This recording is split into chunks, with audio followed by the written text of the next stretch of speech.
Headlines scream a stunning threat across the global tech industry. President Trump threatens an unprecedented 300% tariff on semiconductor chips, a move designed to force the industry back onto American soil. But the bluff collides with a brutal reality. A crippling global chip shortage is already bringing industries to their knees. With American factories facing shutdown, an unexpected lifeline emerges from the north. In the high-stakes battle for the world's most critical resource, how did Canada become the key to America's survival? For decades, North America was the undisputed center of the technological universe. The semiconductor chip, the microscopic brain of the modern world, was born here. The US and Canada worked as partners in a seamless ecosystem of innovation, with American design and Canadian research creating a powerful cross-border tech corridor. From telecom to computing, they built the digital age together, a partnership that cemented the continent's technological dominance.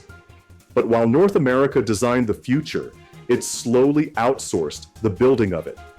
Over the next 30 years, the costly and complex work of mass-producing chips fabrication migrated to Asia. The continent became a brilliant architect that had forgotten how to lay bricks. This created a profound strategic vulnerability, a dependence on a handful of foreign factories for the most critical component of the modern economy.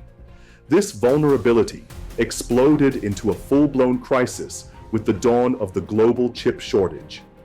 A perfect storm of surging demand for everything from AI to 5G and pandemic-related supply shocks brought global industry to a standstill. It was into this landscape of extreme fragility and desperation that President Trump would throw a lit match. By 2025, the global chip shortage had morphed from a niche tech problem into a full-blown economic crisis. With more than half of all businesses dependent on a steady supply of semiconductors, the world was in a desperate scramble for the few available chips. It was a moment that called for careful, international cooperation to stabilize fragile supply chains. Instead, President Donald Trump saw it as a moment of maximum leverage. His administration, driven by an America First doctrine aimed at reshoring all critical manufacturing, floated its most extreme threat to date, a potential 300% tariff on all imported semiconductor chips. It was an economic nuclear option, a bluff so colossal it sent a shockwave of terror through an already panicked global industry. The logic behind the threat was brutally simple. Trump's goal was to make the cost of not producing chips in America astronomically high. He was telling the world's tech giants that they could either spend the tens of billions of dollars required to build new fabs on US soil, or they could pay an impossible price to continue importing. It was a strategy of pure coercion, designed to force a complete repatriation of the entire semiconductor supply chain, from design to mass production. But the policy was dangerously disconnected from reality. Building a new state-of-the-art fab takes years and billions of dollars. The tariff threat couldn't magically create new factories overnight. Instead, it took an already critical shortage and threatened to turn it into a complete catastrophe, potentially cutting off American industries from the foreign-made chips they needed to simply survive the week. As Washington brandished its tariff sledgehammer, Ottawa was quietly sharpening a scalpel. Instead of getting drawn into a fight it couldn't win, the Canadian government, under its new leadership, executed a brilliant strategic pivot. They recognized that while the US was obsessed with the multi-billion-dollar fabs where chips are born, it was completely ignoring the less glamorous but equally critical final step in the process: assembly, testing, and packaging, or ATP. This is where the raw silicon wafer is cut, wired, and placed into its final protective shell before it can be put on a circuit board. It's a vital choke point in the supply chain, and Canada decided to own it. The government partnered with industry, funneling 187 million Canadian dollars into expanding the IBM facility in Bromont, Quebec, transforming it into a world-class cross-border hub for advanced packaging. This wasn't just a random investment, it was a move that played to all of Canada's hidden strengths. Semiconductor manufacturing is an incredibly energy and water-intensive process. Canada has an abundance of both, with some provinces generating over 90% of their electricity from cheap, clean hydropower. Furthermore, its business environment is hyper-competitive. Thanks to trade agreements with 51 different countries, Canadian manufacturers can import the raw materials and specialized equipment they need, with over 1,500 tariffs already eliminated. While the US was building tariff walls, Canada was positioning itself as a tariff-free zone. It wasn't trying to beat Taiwan at fabrication. It was making itself the most logical, stable, and cost-effective place in the world to finish the job. And so, Trump's great bluff backfired completely. The 300% tariff threat did not create new American factories. It simply terrified US industries, who were now desperate for any part of the supply chain that was stable, reliable, and not subject to geopolitical chaos. And there, just across the border, was Canada, the perfect partner, now positioned as the indispensable lifeline. The US president was stunned. He was now trapped in a paradox of his own making.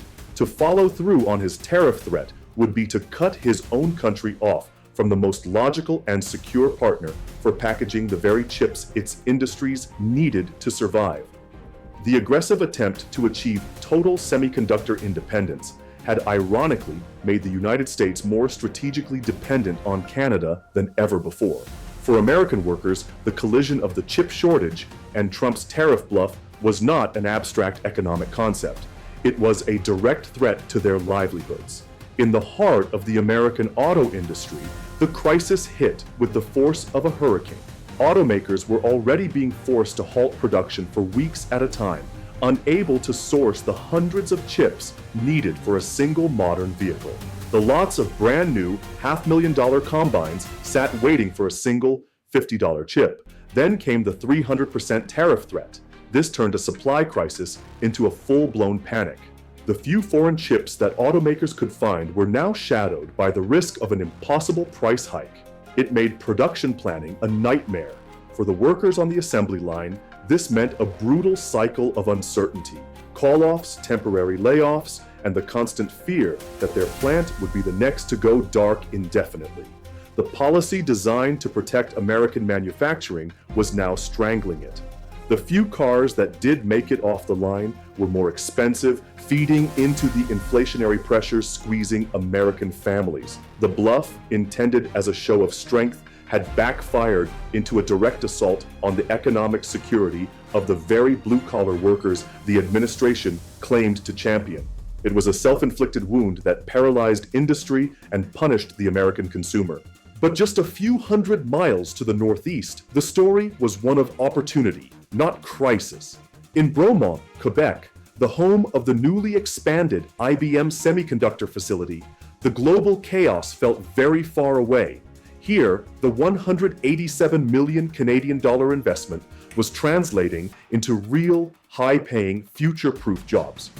While American industries were facing shutdowns, this small Canadian town was cementing its role as a critical, indispensable node in the North American tech ecosystem. The workers here weren't worried about layoffs. They were at the forefront of solving the very crisis that was paralyzing their neighbors to the south. Their specialized work in packaging was the final, essential step to turn a raw wafer into a usable chip, making them a key part of the solution. This wasn't an accident, it was the result of a deliberate national strategy. Canada chose not to compete in the multi-billion-dollar war over fabs. Instead, it invested smartly, leveraging its natural advantages in clean energy and its reputation for stability. While Washington was creating chaos, Ottawa was offering a safe harbor. It positioned itself not as a competitor to the United States, but as its most logical and reliable partner. As US companies grew more desperate for any part of the supply chain they could count on, the quiet competence and strategic foresight of the Canadian approach looked increasingly attractive. Canada was not just surviving the storm, it was becoming the lighthouse. A president's reckless tariff bluff, colliding with a global supply crisis, has backfired, leaving American industry in jeopardy. The attempt to achieve total semiconductor independence has ironically made the US more reliant than ever on the strategic stability of its northern neighbor. A new reality has emerged, where Canada is no longer just a partner, but a vital lifeline for the continent's technological future. In the race to define the future, will North America win together, or will both nations lose by trying to go it alone? Are you American or Canadian? Share your story and your perspective in the comments below.